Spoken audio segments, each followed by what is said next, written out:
Yo, what's up guys? Welcome back to my YouTube channel. For today's video po, magtuturo lang ako ng trick sa YouTube. Yan, na kung saan pwede tayo mag-play ng YouTube. Yan, in background. Kahit hindi tayo nakaregister dito sa YouTube Premium. Yan. Guys, simpleng tricks lang po. Pero bago natin to simulan guys, kung bago ka lang dito sa aking channel, huwag mong kalimutang mag-subscribe. And then click mo na rin yung notification bell para updated ka pag may mga bago tayong upload.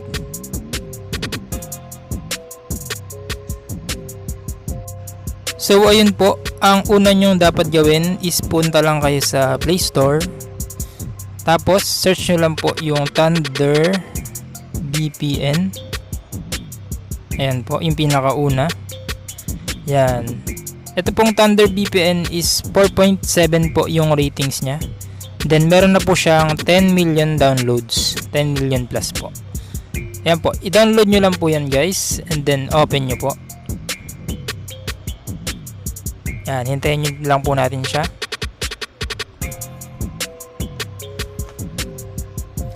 Ayan po. Yan. May kita nyo dito guys. Meron siyang servers na free. Tapos meron ding faster servers. Ito po yung VIP, may bayad.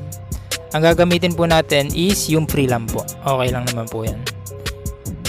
Gawin nyo lang po is i-connect nyo lang po siya. Ayan.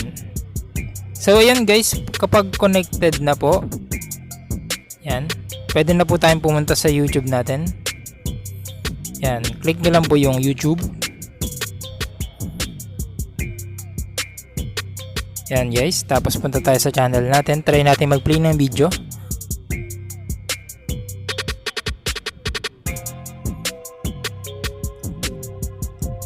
Ayan guys. Yan, once na nagpa-play na yung video, i-back nyo na po. Yan guys, pwede nyo siyang mapanood habang, for example, nagpe-Facebook ka. Yan. Yan, pwede mo i-play yung YouTube. Or may ka-chat ka sa Messenger. Yan guys.